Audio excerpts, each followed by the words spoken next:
Приветствуем всех, кто сейчас слушает и смотрит канал ГРТ. В эфире программа «Диалог студии». С вами я, Валентина Чобан, и мой коллега-звукооператор Дмитрий Чебан. Гость программы – доктор, хабилитат исторических наук, начальник службы политик в области межэтнических отношений Министерства образования и исследований Молдовы Иван Думиника. Иван Иванович, здравствуйте. Здравствуйте. Сегодня в центре нашего внимания актуальные направления государственной политики, связанные с системой образования и межэтнических отношений. Обсудим широкий круг вопросов, также касающиеся и детей, учащихся, представителей национальных меньшинств, детей беженцев. Но прежде скажу, что рада вас видеть в нашей студии. Вы сегодня в Гагаузии, и мы рады возможности пообщаться с вами в прямом эфире. Тоже я всегда говорю о том, что я когда приезжаю в Гагаузию, приезжаю как будто домой, потому что я вырос на юге Республики Молдова, поэтому здесь себя чувствую как у себя дома. Прежде чем поговорить о темах, касающихся системы образования, я бы хотела сказать, что вы сегодня приняли участие в презентации книги. Презентация прошла в научно-исследовательском центре Гагаузии имени Марии Маруневич. Исследователи наши представили очередное издание, сборник обзорно-тематических лекций по истории гагаузского народа. Пожалуйста, ваша оценка данного издания и что вы скажете об авторах? Я их не назвала, называйте вы, Иван Иванович, пожалуйста. Я более того вам скажу, что имею причастность к реализации данного труда, так как являюсь составителем данного сборника, где мы вместе с господином Бойковым Виталием Евгеньевичем из научно-исследовательского центра, и при непосредственном участии госпожи директора Елены Анатольевны Константиновой, где решили помочь учителям. Потому что я здесь выступил в двойном амплуа, как и историк, да, и нашим телезрителям, радиослушателям известно о том, что были изданы мной многие труды, касающиеся истории гагаузов в царский период, в межвоенный период. И амплуа второе, конечно же, как человек, который непосредственно занимается государственной политикой в области межэтнических отношений, ну и, конечно же, гагаузов. И мы понимали, что вот у нас есть дисциплина «История, традиции и культура гагаузского народа», которая предоставляет, кроме всего прочего, еще один час, когда ученикам преподается на их родном гагаузском языке. В 2024 году был утвержден новый куррикулум, который охватывает 5-9 классы. Еще ранее, в ноябре, помню, это только первые даже месяцы, как только я был назначен на должность, я начал посещать учебные заведения нашей гагаузской автономии, и тогда часто, в основном учителя говорили о том, нет материалов, по которому они могут преподавать этот предмет. Сегодня ситуация несколько иная, даже в корне иная наверняка. Да, и это, конечно же, и привело к тому, что мы задумались о том, что нужно собирать этот материал, потому что мы признаем о том, что этот предмет преподают учителя-филологи. Великолепные учителя-филологи, которые владеют гагаузским языком и так далее. Но для этого предмета нам нужно и владение, конечно же, историей. И поэтому была поставлена перед нами задача собрать основные статьи, которые помогли бы преподавателю в его преподавательской деятельности. И здесь этот сборник, значит, на 2 языках, на русском и гагаузском. Скажу вам, почему вторая часть на русском, то есть перевод, так как когда Министерство образования и исследований разрабатывало куррикулум, то там было утверждено, что было наличие 25% узнаем друг друга, то есть интеркультурализм. И поэтому для нас было важно, чтобы не только гагаузы изучали свою историю, но и о гагаузах знали другие, потому что у нас этот предмет преподается среди украинцев, русских, ромов, евреев, болгар. И поэтому, например, когда учитель преподает, например, даю зимние традиции у болгар, то он, имея эту книгу под руками, он сможет дать пример, как у гагаузов зимние традиции и так далее. То есть различные темы, которые взаимосвязаны. Поэтому я поздравляю и научно-исследовательский центр с тем, что была издана эта литература. Очень важно, по 3 экземпляра были посланы во все учебные учреждения гагаузской автономии, в музеи, и это будет серьезным подспорьем для наших преподавателей. Спасибо, Иван Иванович. Мои коллеги были на презентации. Я уверена, что более подробно наши зрители и слушатели смогут узнать из наших выпусков новостей о данной книге. Ну и сам факт, что поступило издание в библиотеке, говорит о том, что круг читателей и пользователей будет достаточно широким.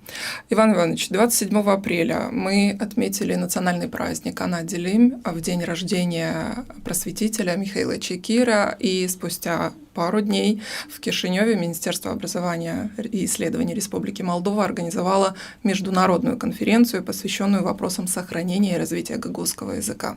Были выступления актуальные, сенсибельные, я бы даже так сказала, и отмечу тот факт, что эти выступления были прослушаны и министром образования господином Перчуном, президентом Республики Молдова и рядом других высокопоставленных лиц. Впервые такое мероприятие. Вы присутствовали. Уверенно, внимательно слушали всех, кто выступал. Каким выводом вы пришли и о чем после, если я так могу спросить, говорили в Министерстве образования относительно гагаузского языка, его сохранения и развития? Конечно, проведение этой конференции, оно, знаете, было необходимым, потому что мы хотели поставить именно на международном уровне вопрос о состоянии гагаузского языка, о перспективах его изучения, но и популяризации, потому что мы не говорим только, что мы гагаузский язык должны учить в школе. Нет, мы говорим, что мы хотим, чтобы он популяризировался среди населения гагаузской автономии в повседневной жизни, чтобы на нем говорили и писали в администрациях различных уровней. Поэтому для нас было важно представить положение гагаузского языка как и в сфере образования, так и в сферах повседневной жизни. Поэтому даже был представлен опрос, результаты опроса, которые составили тоже коллеги из научно-исследовательского центра имени Марии Васильевны Мануневич. И, кстати, там и было отмечено, что, опять же, больше всего применения гагаузского языка в образовательной сфере. Но это понятно. И управление образования тоже проводило свой опрос, да. И это как раз показывает. Почему? Потому что он изучается там. И в данном направлении, то есть, давал вопрос, как можно воспринять международный опыт в том, чтобы гагаузский язык мог и иметь, как и имеет, будущее в дальнейшем в гагаузской автономии, не только в школе, но, как отмечаю, и за дверьми школы. Поэтому для нас было важно посмотреть, что нам расскажут и эксперты, как вы отметили, это международного характера. То есть у нас был эксперт из Италии, из региона Южного Тироля, то есть где там изучается ладинский язык, то есть ладинский язык, здесь имеется в виду, он не схож с итальянским, хотя входит в группу раннероманских языков. И вот в этом регионе там изучаются 3 языка. Мы говорим о итальянском, ладинском и немецком языком, потому что там они на границе с Австрией. Кроме того, прочего, мы пригласили даже эксперта, который приехал из Германии. Он рассказывал нам о том, как сохраняют есть этническая общность сорбов или лужицкие сербы. То есть это славянская общность, половина из них христиане-католики, другие христиане-лютераны. Их 60 тысяч. Но вот они живут в регионе Саксония, Бранденбург, и как эта 60-тысячная общность успела сохранить свой язык. Ну и другой был эксперт из Казахстана, он рассказывал об уйгурах и уйгурском языке. То есть для нас было важно, чтобы мы поняли вот это, как в других странах проводятся политики по сохранению языка. Изучение успешного опыта играет ключевую роль. Всегда. Так и было. Если вот мы говорим о мультилингвальном образовании, то есть генератором того, что государство пошло и начало разрабатывать именно политику на центральном уровне, это было изучение опыта как раз с ладинским языком в Италии. Спасибо. Вы заговорили о многоязычии, но чуть позже вернемся к этой теме. В автономии действуют...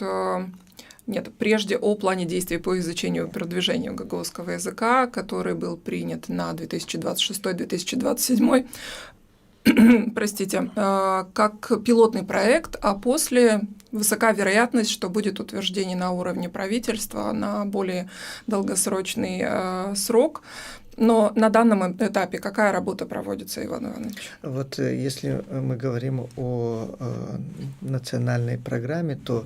Это тоже впервые такое. Конечно. И как раз вот эта конференция, она входила как один из целей нашей программы, где мы должны были понять, вот это как раз, чтобы и к тому вашему вопросу, что после этого министерство делает, потому что после этой конференции мы тоже проанализировали рекомендации, потому что были высказаны и рекомендации преподавателей, как они хотят, чтобы в дальнейшем преподавался гагаузский язык. То есть, имея отзывы преподавателей, имея вот этот план, то есть мы поставили перед собой цель, что будем делать дальше. И поэтому один этап исходит от другого, и здесь мы уже что успели реализовать. Я даже вам скажу, что мы идем опережением по графику.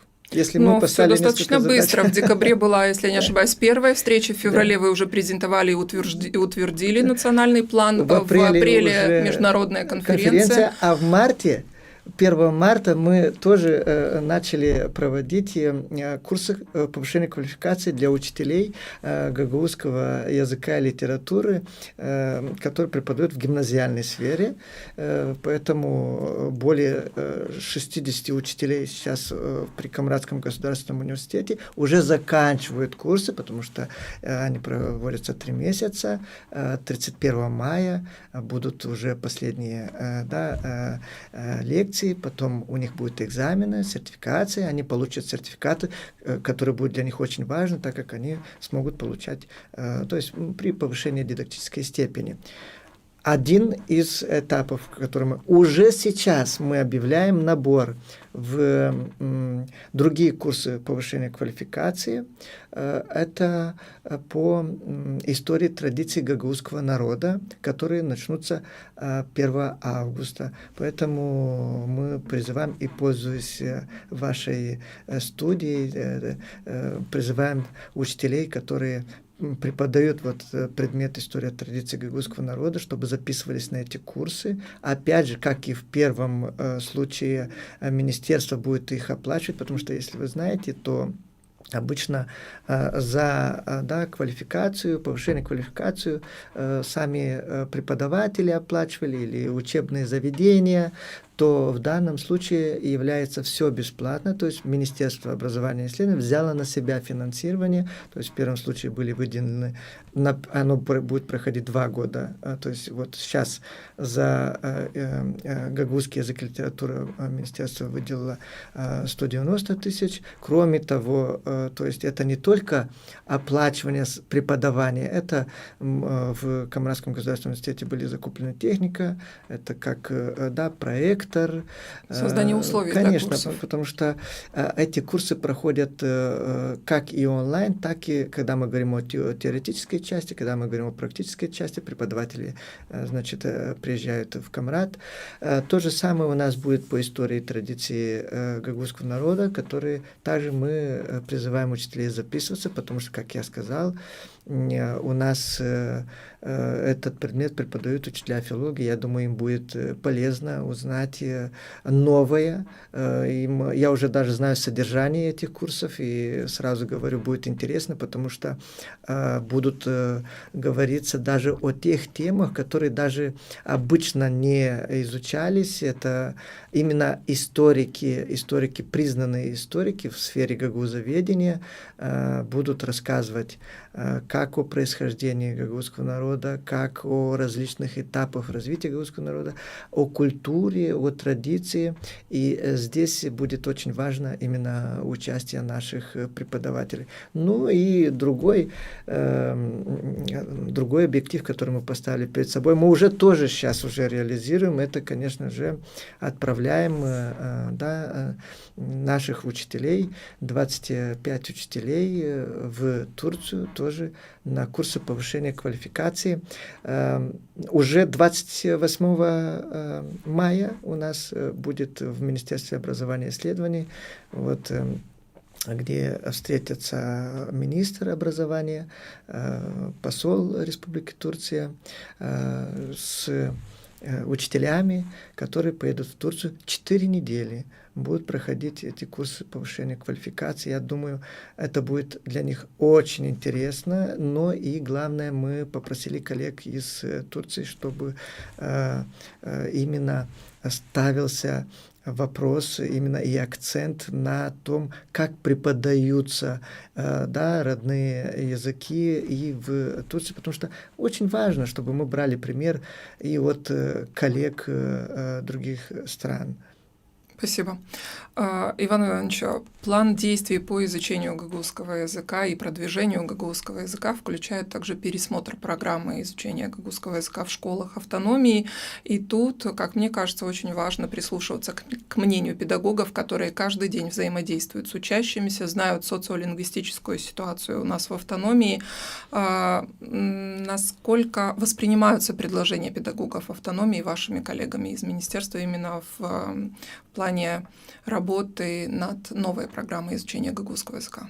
Вы задали очень актуальный вопрос, который стоит на повестке дня сейчас, потому что сейчас у нас работает группа, которая разрабатывает концепцию и уже находится на финальной стадии разработки концепции нового куррикулума по гагузскому языку и литературе, а после этого уже последует и куррикулум. Поэтому очень важно уже на этом этапе, когда у нас есть прямое общение с специалистами, разрабатывающими куррикулум, с преподавателями. Я знаю, что в марте в Гагузию приезжали представители Министерства образования, которые непосредственно отвечают за эту реформу. Они встречались с преподавателями. После этого Министерство образования и исследований, понимая, что есть еще вопросы, которые следуют обсуждению, в самом министерстве состоялась встреча авторов с главой управления образования Натальей Николаевной Кристевой, с преподавателями, которые пришли также вместе с ней. И присутствовало и, чтобы вы поняли о серьезности данного вопроса, подхода министерства, мы пригласили даже и из научно-исследовательского центра Ирину Анатольевну Константинову. Поэтому, то есть, уже, сам состав этой группы и говорил о том, что Министерство образования понимает, насколько серьезно мы говорим сейчас о дальнейшей политике, как должны изучать гагузский язык. И то, что часто учителя нам говорят о том, что необходимо развивать коммуникативные компетенции учеников. Ученик должен говорить на гагузском языке. Поэтому вся вот группа, которая тогда собралась, высказала каждая группа, да, о том, что необходимо включить в новый куррикулум.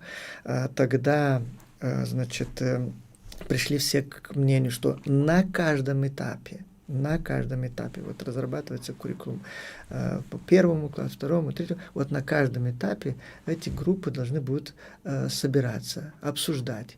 Более того, тогда же было принято решение, чтобы вот такие же встречи непосредственно с преподавателями, а также с воспитателями проходили и на уровне, когда мы говорим про изучение гагаузского языка в садиках, потому что сейчас ставится акцент именно, и вот эта программа, она и предусматривает, если да, по развитию и продвижению гагаузского языка, когда мы говорим... Начиная с детских садов и заканчивая университета. Поэтому здесь все мы вместе должны именно работать одновременно, потому что так не получится, если одни идут раньше, разрабатывают одни политики, не имея в виду, что то, что делается раньше, то есть в садиках, потому что каждая программа должна иметь свою последовательность и исходить от раннего образования. Спасибо. Перейдем к болгарскому языку, который также изучается в 8 образовательных учреждениях автономии, и Министерство, насколько нам известно, из средств массовой информации оказывает поддержку данным образовательным учреждениям. Какими будут следующие шаги и что было сделано в последнее время, Иван Иванович? Значит, в данном направлении, конечно же, мы понимаем, что болгарский язык имеет тоже важное значение для тех, кто, особенно для представителей болгарского этноса, которые проживают на территории Республики Молдовы. И мы здесь говорим, да, и о Тараклийском районе, где у нас 12 учебных заведений, и там преподается болгарский язык, литература, и также история, традиции, культура болгарского народа. И если мы говорим, как мы разработали тогда куррикулум для гагаузского народа, такой же куррикулум был разработан и для болгарского народа. Кроме всего прочего, сейчас перед нами поставлена цель, чтобы мы в ноябре, мы уже имеем согласие, и ваши зрители, которые, я знаю, что есть и преподаватели болгарского языка и литературы, вот они впервые узнают о том, что мы отправим тоже, значит, 20 учителей в ноябре на 3-недельные курсы в Великотырновский университет имени святых Кирилла и Мефодия. Это тоже будет впервые, где мы также понимаем, мы делаем акцент именно на изучение истории, потому что как и в случае с гагаузским языком, так и в случае с болгарским языком, здесь необходимо подготовить учителей компонент истории, а я сам являюсь тоже воспитанником Великотырновского университета, где защитил, значит, кандидатскую, если современным, более понятным языком, кандидатскую, диссертацию, докторскую. Хорошо знакомы с этим Да, и я уверяю, что там будут преподаватели высочайшего уровня, это мы говорим доктор Пламен Павлов, Милко Палангурский, Петко Петков, которые непосредственно занимались и историей бессарабских болгар, и они будут прикладывать все усилия, чтобы наши преподаватели, это первая группа, будет каждый год, значит, преподаватели ехать туда, вот первая группа получат те необходимые знания. Ну и, конечно же, мы продолжим проект по открытию модельных классов по болгарскому языку. Это проект, который возник еще в 2024 году, когда мы, знаете, как это выглядит класс, когда ты заходишь, ты сразу видишь, что это вот класс болгарского языка, литературы и истории болгарского народа, потому что там приобретается, значит, интерактивная доска, парты, значит, стулья, кроме того, вся литература, которая необходима преподавателю, различные словари, плюс карты, таблицы, портреты различных деятелей, писателей. Так это делается для того, чтобы учитель вот создал вот эту атмосферу, в которой ученик был, он чувствовал себя, что он находится здесь, без того, чтобы даже отправлял в библиотеку. А литература именно та, которую запрашивают сами учителя. То есть мы им не привозим какую-то литературу, которая им не нужна. Поэтому вот на такой проект, на один класс уходит где-то 150 тысяч леев, и здесь мы благодарим и болгарское посольство, которое непосредственно также включается в реализацию этого проекта. До настоящего времени нам удалось открыть классы в Тараклии, в Алиперже, в Кортине, а также в Твардице.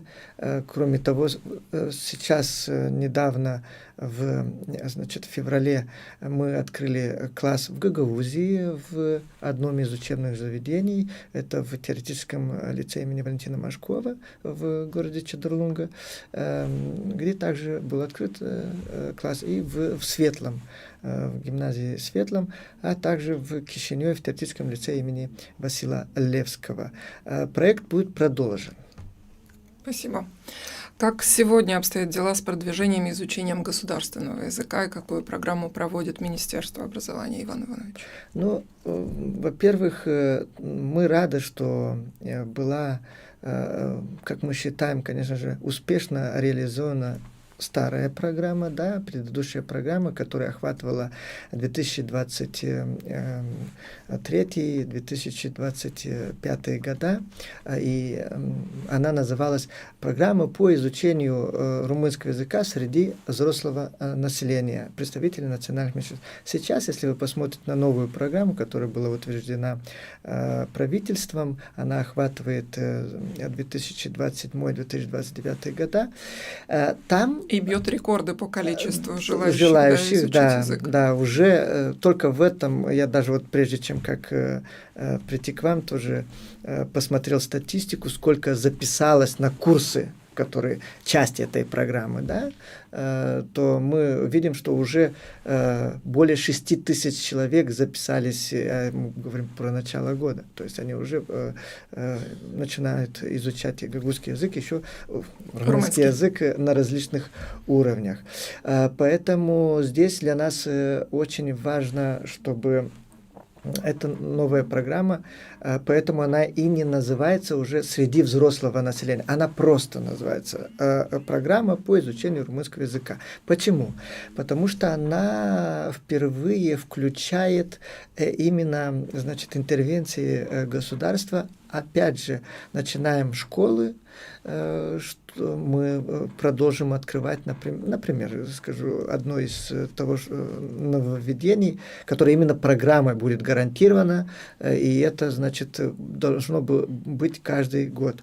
Мы говорим об открытии модельных классов румынского языка. Что было сделано относительно недавно в селе Копчак, если не ошибаюсь, в одном из лицеев. Да, и сейчас, вот я впервые скажу для ваших телезрителей, мы уже в этом году, если мы в прошлых годах это делали в конце года, опять же, не имея программы, потому что мы смотрели, какие остались финансы, и уже могли оттуда исходить, то в этом году мы поменяли подход, уже имея программу, которая гарантирует вот это финансирование, мы выбрали 5 учебных заведений, и среди этих учебных заведений у нас есть из Гагаузии, вот впервые телезрители услышат, это мы говорим о Чокмайдане, о Гайдарах, то есть учебные заведения, которые, я думаю, уже, я знаю, что они получили литературу, получили технику и остались парт получить, и будем официально их открывать. Если мы говорим про Тараклийский район, то в Тараклийском районе мы откроем тоже такой модельный класс, он будет в теоретическом лицее имени Ивана Вазова. Это является и еще, и кроме всего прочего, модельная школа, да, одна из тех 90 школ, которые были в Республике Молдова объявлены. Ну, если говорим про украинцев, то это будет модельный класс в селе Нихарень, Рашкановский район. Вот там также откроется такой класс. Спасибо. Иван Иванович, мы говорим о гагаузском, о болгарском, о государственном языке. Само собой, мы живем в такой многонациональной среде, в мультилингвальной среде, и развитие многоязычия — один из приоритетов, выбранных Министерством образования и Управлением образования Гагаузии в том числе. 19 марта этого года были утверждены пилотные школы, их всего 40 в Молдове, которые изъявили желание принять участие в данной программе. Отдельное финансирование есть, если я не ошибаюсь. И из этих 40 27 это школы нашей Гагаузии. Расскажите об этой программе, пожалуйста, Иван Иванович. Как я вижу, вы очень осведомлены, поэтому 27... Информирует управление, да. Да. То есть, да, и мы рады, что эта цифра такая большая, потому что давайте признаем, что из 270 вообще школ, где мы так называем, где основной язык обучения русский язык, 40 это и не можно сказать, что много, но не можно сказать, что и мало, потому что... Это хороший старт. Конечно. Тем более, что в данном направлении каждый директор тоже исходит из того, а сможем ли мы быть этой школой модель. Хотя мы говорим, что это добровольный процесс. И даже вот посмотрите... Но и стандарты заданы, Иван Иванович, конечно, им нужно соответствовать. Да, даже из 45 школ в Гагаузии, у нас 27. А в Тараклийском районе из 12 школ у нас только 4. В муниципе Белц только 4 учебных заведения. Даже было так, что когда заседала вышеупомянутая комиссия, у нас было 39.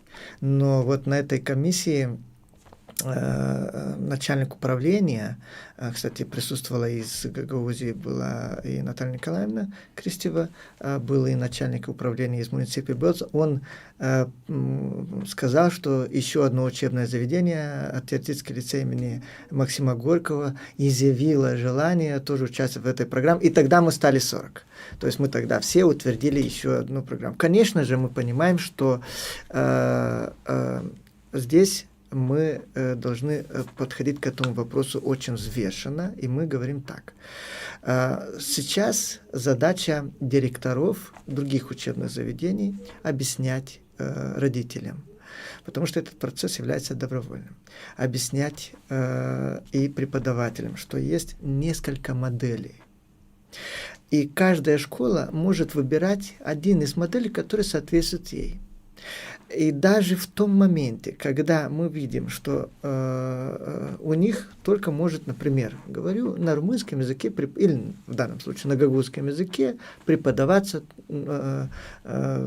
предмет рисования. Или, то есть, что и делается в Гагаузии, в начальном звене точно. Вот у нас, например, есть вот в лицее Машкова, там информатика на румынском языке преподается. То есть это все говорит, что мы понимаем школы, поэтому она должна исходить из собственных возможностей. И мы объяснили, особенно представителям управления образования, что вот эти школы, они не должны контролироваться. Вот знаете, вот у нас часто бывает, что вот все, мы контролируем их.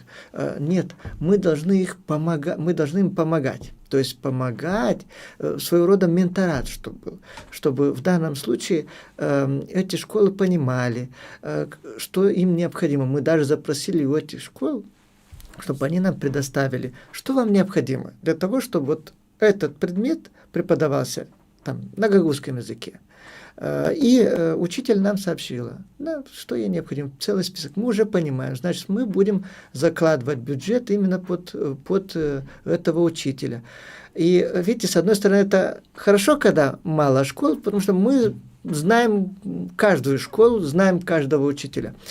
И поэтому в данном направлении мы только приветствуем, если в ряды школ мультилингвального образования будут присоединяться новых, как вы отметили, будет то есть и финансовая помощь для этих школ, которые должны будут применять эти средства финансовые для того, вот как раз для того, чтобы покупать то необходимое, чтобы учителю было легко работать по предмету. Я еще раз пользуюсь вашей трибуной и говорю, потому что мы, знаете, слышали, бывали различные моменты, когда говорили, что это мультилингвальное образование против русского языка и так далее.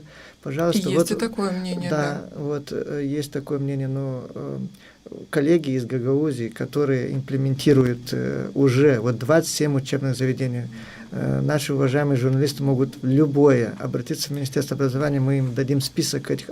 Кстати, публично. Мы и бываем, и показываем, да, Иван Иванович, и я лично делала репортажи, простите, перебиваю вас, но вот эти 27 школ, возможно, такое большое количество школ участников Гагаузии в этой программе, потому что в Гагаузии с 2021 учебного года уже реализовалась своя программа по многоязычию, да, с помощью обучения, и многие нелингвистические дисциплины преподавались на румынском, на английском, на гагаузском, болгарском, и родители уже знакомы с этой программой, и я, как родитель, воспринимаю ее очень положительно. Я рада мультилингвальной среде в школе. Мы, кстати, очень рады вот именно от родителя слышать именно такие отзывы, потому что в данном случае вот как раз родители решают, хотят ли ученик, да, чтобы учился по мультилингвальному образованию или нет. Мы более того можем сказать, что вот этот долгогодовой момент, когда пилотировали школы в гагаузской автономии мультилингвальное образование, привел к тому, что у нас здесь образовалась такой достаточно профессиональная прослойка, которая уже знает, что такое мультилингвальное образование. Конечно, и вот сейчас мы в начале мая проводили в городе Единце, в теоретическом лицее имени Сухомлинского, да, там, где украинский язык там преподается, республиканскую конференцию «Украинский язык в контексте мультилингвального образования». И мы пригласили коллег из Гагаузии. Вы представьте, впервые на семинаре по украинскому языку присутствуют коллеги из Гагаузии, которые рассказали, что можно изучать гагаузский язык как нелингвальный предмет, да, то есть и другие предметы на гагаузском языке.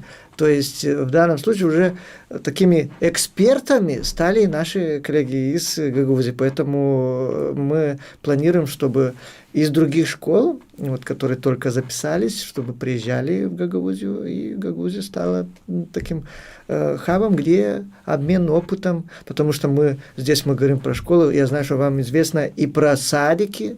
Да. Еще ранее, с 2019 года, пилотировалась эта программа, конечно, в садиках, где преподаватель, да, преподаватель один день говорил на румынском языке, другой день говорит на гагаузском языке.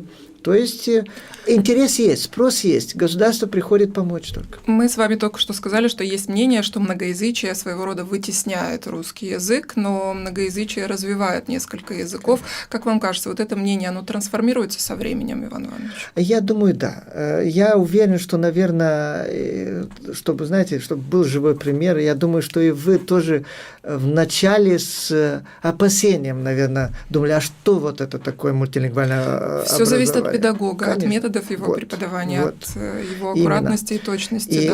И еще от того, как директор преподнесет эту информацию, потому что от директора очень много зависит. Потому что если сам директор поверит в то, что мультилингвальное образование необходимо, и дальше и сами преподаватели, и дальше уже и родители поверят в это.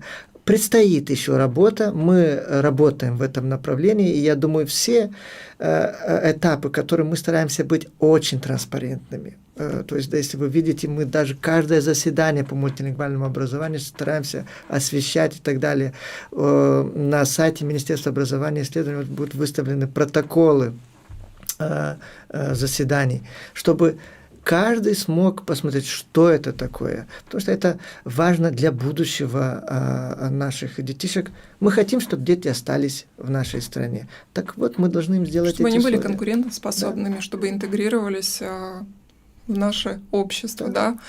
Иван Иванович, у нас примерно 15 минут эфирного времени и еще 4 вопроса, и очень хотелось бы успеть, чтобы вы ответили на каждый из них. В настоящее время Министерство образования работает над новой программой поддержки ромского населения, тоже обозначены рамки, да, 2027-2030 годы. На каком этапе находится разработка документа и что он в себя включает уже? Это является очень важным документом, то есть я бы сказал, базовым документом, если мы говорим о государственной политике в области поддержки ромского населения, потому что документ, который включает поддержку ромов в сфере образования, медицины и социальной защиты. Поэтому здесь участвуют все министерства как основные, но Министерство образования и исследования, разрабатывающее государственной политики в области межэтнических отношений, оно является над ними и координатором этого процесса. Кроме того, о важности этого документа даже говорит то, что он входит в перечень документов, которые Молдова должна выполнить на своем пути в европейской интеграции. И, значит, мы тоже здесь стараемся быть очень транспарентными, и даже сами ромы. Вот сейчас у нас было в начале этой недели заседание с ромскими организациями, где мы пришли, представили первый драфт этой программы, и, вы знаете, один из известных представителей ромской общности мне сказал, что он впервые присутствует на таком заседании, где просто открытый диалог министерства и все представители, то есть ромских организаций, где мы им говорим, например, вот, например, я скажу практически, мы хотим проводить лекции по толерантности для учеников в школе и так далее.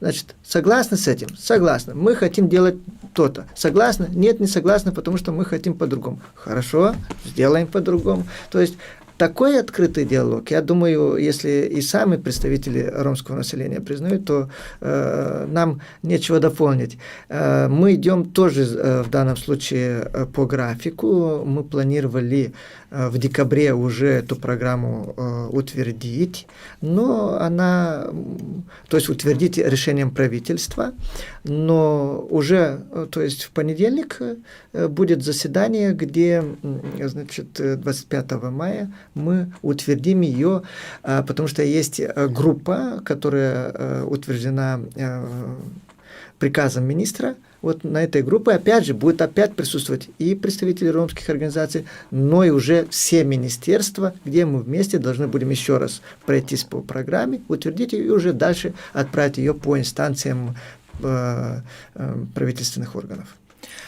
Для стимулирования и поступления, удержания в системе образования детей ромского населения я знаю, что есть стипендии.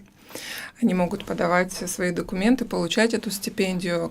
Какие еще меры предпринимаются для того, чтобы стимулировать этих детей, Иван Иванович? Я тоже так вам скажу впервые. У вас вообще передача Breaking News. То есть мы даже планировали заседание уже 28 мая, где объявим это ученикам. И, то есть впервые в Республике Молдова в документах, которые регламентируют поступление в профессионально-техническое учебное заведение и в высшее учебное заведение, для ромов будет выделена отдельная статья. То есть, если до этого ромы могли претендовать на 15%, знаете, там было такое, что могут претендовать 15%, но там были различные категории населения, там, например, дети ветеранов войны в Афганистане, дети без одного родителя, сироты и так далее. И ромы были всегда на последнем месте. И статистика показывала, что не доходила до них очередь. И мы часто слышали и даже сделали анализ, что в прошлом году ни один ром в высшее учебное заведение по вот этим 15% не поступил. А было ромов, которые хотели и, к сожалению, не смогли поступить. Значит, и в данном направлении государство тоже пришло им на помощь, как бы отзыв на их прошение, и с этого года в регламенте будут отдельные места, которые гарантируются для ромов,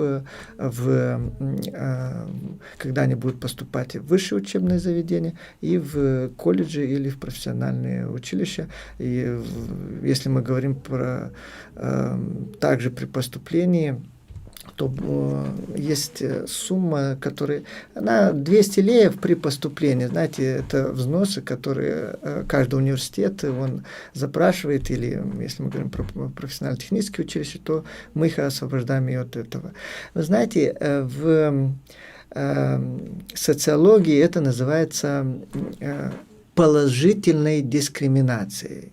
Положительная дискриминация – это такой термин, который говорит о том, что мы почему помогаем сейчас ромам? Для того, чтобы помочь, чтобы они также дошли, как и все другие, хотя бы до высшего образования, чтобы потом представители их уже сами могли дальше, без дополнительной государственной поддержки, обучаться дальше на всех уровнях образования.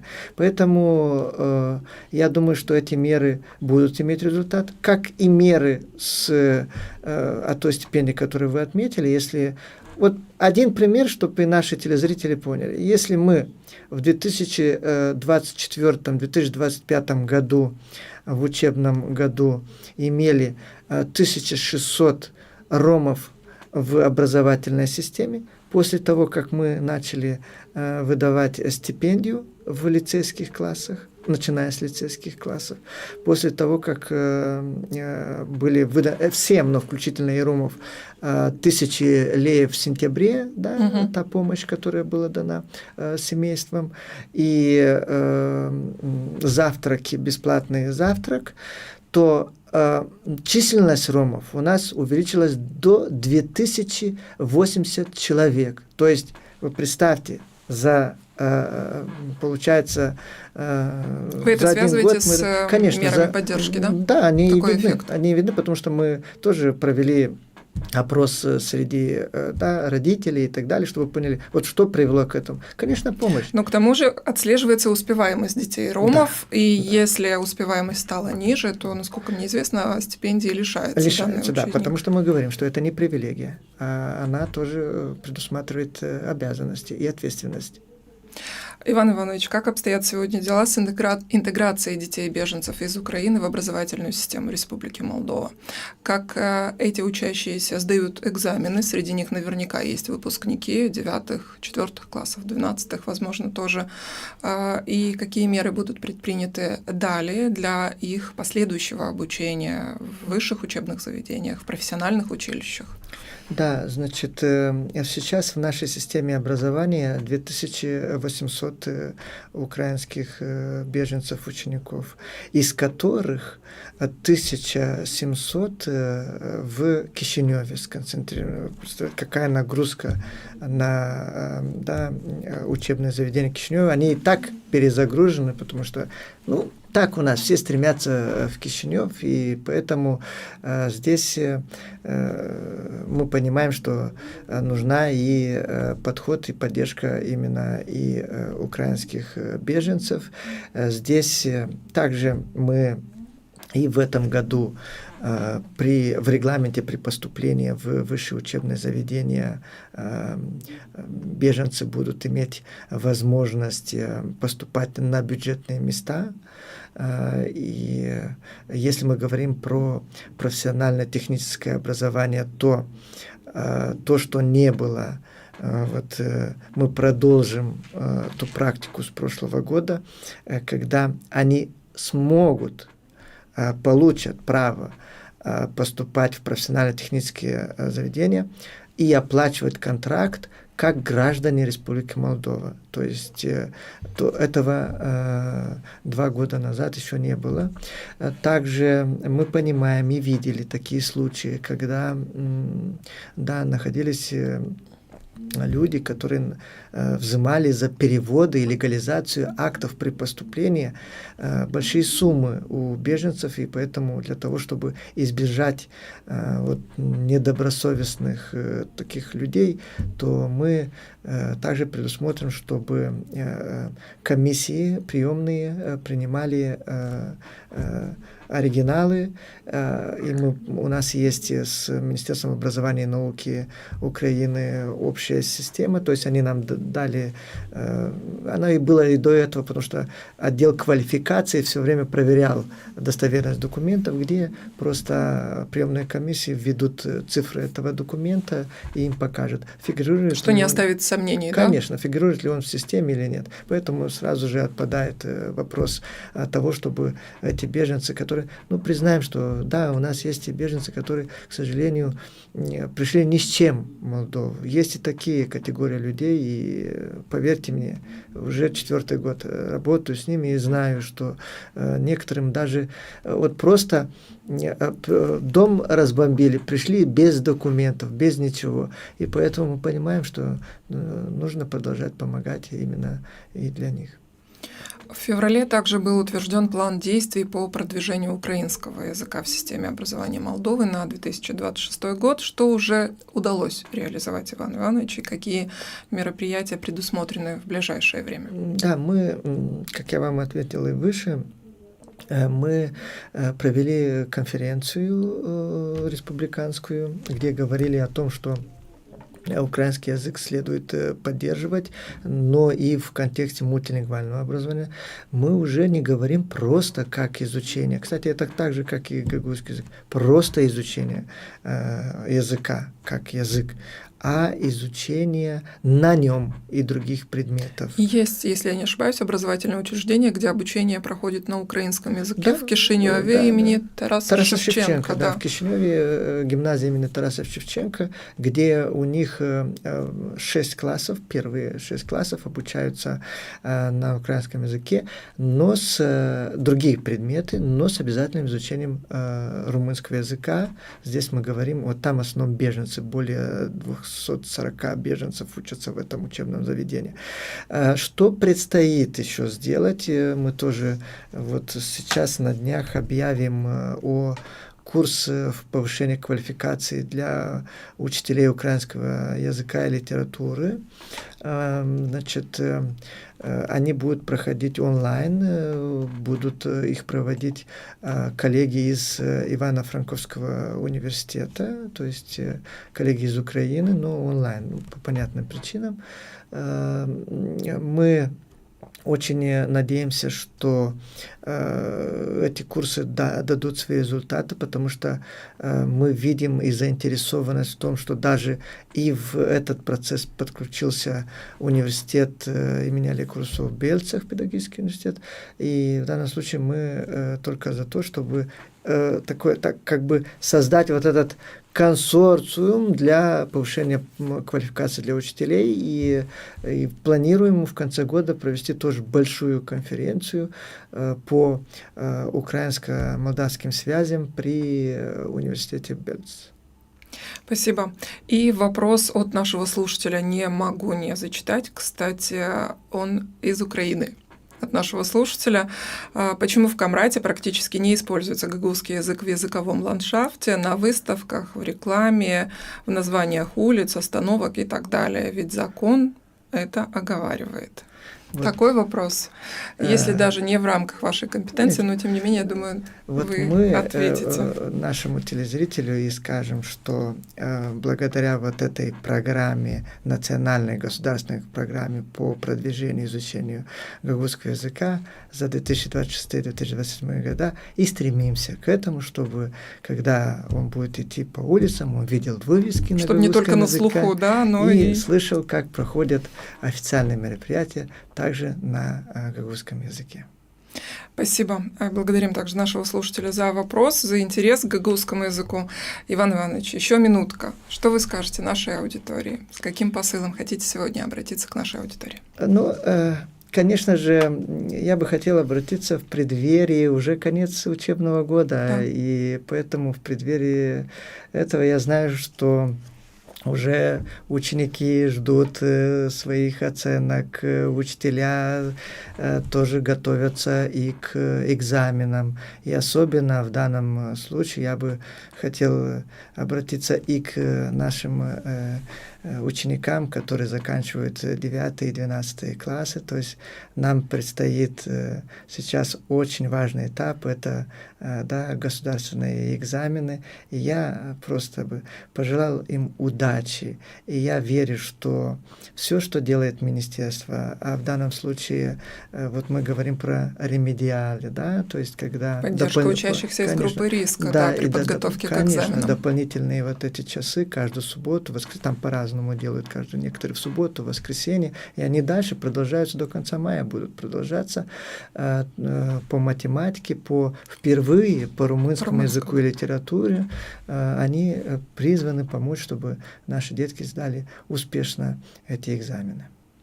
Да, очень важно справиться с этим ответственным этапом, чтобы потом получить возможность продолжить образование и построить свое будущее. Иван Иванович, я вас благодарю за участие в нашей программе. Сообщайте нам о ваших визитах в Гагаузию, чтобы мы могли планировать очередные интервью с вами. Спасибо вам.